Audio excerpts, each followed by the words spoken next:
Hi everyone, welcome to my channel, or welcome back to my channel if you've been here before. Please subscribe if you haven't yet already. It's a red button beneath me somewhere, and if you click on that you'll be subscribed. There is also a white bell next to that, and if you click on that you'll get an alert every time I upload new content. And if you like this video, click the thumbs up button. That would make me very happy. Today's video is my first video using the Coloured Raine Cheers to the Beauty palette. I love this. I've been using this for 2 weeks maybe, and it's just an amazing palette. Today's look is fairly neutral. When I'm trying out a new palette, I always try to go with something neutral to begin with and then move into metallics and colors and things like that, just so I can make sure that it's a palette that is going to work for me for all different kinds of looks, and this is definitely one of them. It is $56. It's currently on the Coloured Raine website. I've seen it in other places. I think I've seen it on Ricky's. I see in other places too. But it is currently $56 on their website. It is cruelty free. There is one color with carmine, so it's not vegan, but there is one color with carmine in it, and it is cruelty free.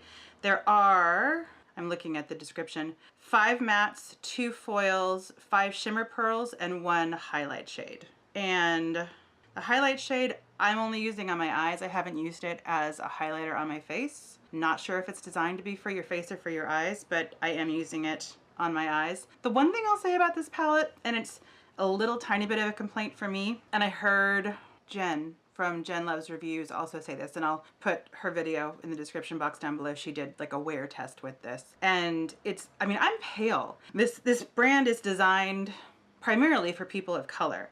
And it's interesting to me that the matte colors in here, they're good, but I would like something darker. And if I want something darker, I would imagine that someone that has a deeper skin tone than I do would want something considerably darker. So I'm also not someone who generally uses one palette at a time. I'm not going to go in and make sure this is something that is a standalone, because I'm always going to be combining something else. But that's the one thing I'd say about it. I definitely will be able to use this as a complete palette, and I can get something deeper around me if I want to, around me in my general vicinity with my makeup. But yeah, that's the one thing I'd say about it. I will insert swatches because it's not as readily available or as widely available as a lot of other palettes that I've seen out there, so you may not have seen swatches yet, so I'll put them on my skin so you can see what it looks like there. I'm gonna do finger swatches, and then I will jump into this look. So if you would like to see how I got this look and learn a little bit more about this palette and see some swatches, please keep watching. All right, Boutonniere, Raise a Glass, Powder Room, Vintage Feels, Debonair,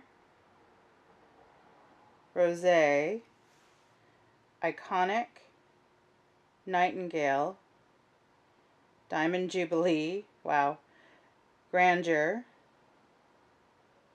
Opulence, Black Butterfly, and Luxurious Bling. Those are the colors. All right, my face and my brows are done. For my face, I used my IT Cosmetics CC Cream in Fair, which is a new color, which I like a lot. It's a lot, I think, truer to my color than the one that I was using before, which I think was Ivory, I forget, but this is a nice new color. Brows are Anastasia Brow Wiz in dark brown. And I did use my MAC Paint Pot and Painterly on my eyes.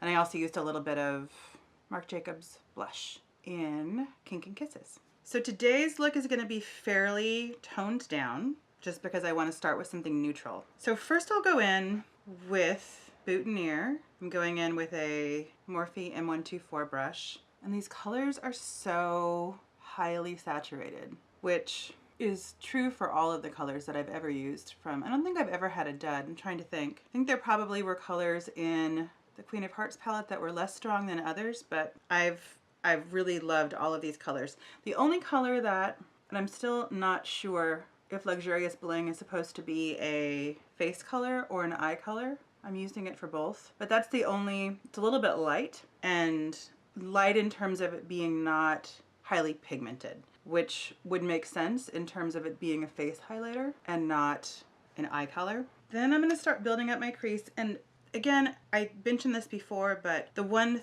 issue that, not issue, but the one thing that's interesting about this palette, and I'll go in with Powder Room with this large, this is a Real Techniques, it's a highlighting strobe brush, and I'm using it for my eyes. This is the larger size, and I'm going to go in with Powder Room with this. The one thing that I think is interesting, and I've heard this before, I've heard it from Jen Loves Reviews. She did a really good like multi-day look and kind of wear test with this stuff, which I'm not going to do. I'll put a link in the description box down below to her video if you haven't seen it yet, and subscribe to her. She's amazing. And not doing a wear test on this because I always use setting spray. I always use primer. I'm never just going to put an eyeshadow on my lid and see how long it lasts, or I mean I could for experimentation purposes, but I'm using this as a real, as I would really wear it, and I would never just put something on my eyes without primer and without setting spray. Going with the smaller size side of it with Raise a Glass. So what she said, which is true, and which I think is really interesting, is I'm pretty pale, and this brand is a brand that is designed for people of color. And so that's one of the reasons that their colors tend to be really highly pigmented, because they're working for an audience that has more pigment, more tone, more melanin in their skin. So putting a blue on me would look different than putting a blue on someone with a much darker skin tone, because my skin tone is different. So it's interesting to me that they don't have any, the fact that I'm struggling a little bit to find dark shades to use in my crease, and I'm really pale, and I think it's interesting that they didn't do really any of the matte colors that were any darker than this, because if I'm struggling, I would imagine that someone with much darker skin than me would really be struggling to find more contour colors. But yeah, kind of Raise a Glass, Vintage Feels, and Powder Room, I kind of think they could have made one color out of that maybe. It's just my opinion, and it's still completely 100% usable for me, but I don't know. I don't know if someone with much darker skin tone would be able to use this as a complete palette. I don't know I don't actually know how many palettes I have that I really ever use completely. I generally do a lot of kind of cross hybridization, and I like take different things from different places, but if you wanted to be using this as a single palette, you could, but it might be more of a struggle if you had darker skin tone, which is interesting because of the people behind this brand. I think what I'll do too, just to use another color, go in with this small Real Techniques small detailer brush, and I'm going to go in with Debonair. I think there's carmine in this one, so it's cruelty-free, but it's not vegan. But this is the only color that's true for. And I'm going to use one more color. Going again with the Morphe M124. This is the same brush. I haven't cleaned it. It's the same one that I used for Boutonniere to begin with. I am going to use some MAC Fix Plus. I'm going to go in with Luxurious Bling, which is the highlighter. And I'm going to use this on my lid. And this is a pretty color. It's a peachy champagne kind of really pretty color. And I don't know that I would use this as a highlighter, because it's a lot more kind of opal-y, I think. It's almost duochrome. I'm not sure if it's picking up there, but as I'm moving back and forth, it's kind of shifting between being peach and kind of silver. I don't think it's designed to be that way, or maybe it was, but seeing it up close is really interesting. Oh, and I can't help myself. I'm going to go in with Rosé. In my inner corner, I'm using a very small detailer brush and some MAC Fix Plus. And I'll go in with Rosé, tapping it off in my inner corner. I can't help it. I can't help it.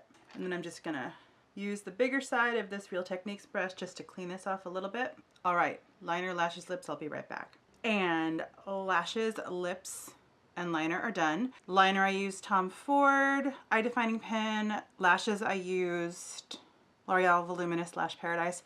For lips, I used Fenty Stunna, which is amazing. It stays on forever, and yeah, I love this. I haven't talked about it before, but I've been using it for a while, and it's amazing. And so is this palette. So thank you so much for watching. I will definitely be doing more with the colors and the metallics and the foils and all that stuff in this palette. And yes, thank you so much for watching. A lot to do in the world and a lot to do on YouTube, and I really appreciate the time that you took to spend with me today. Take care, and I'll see you again very soon. Bye.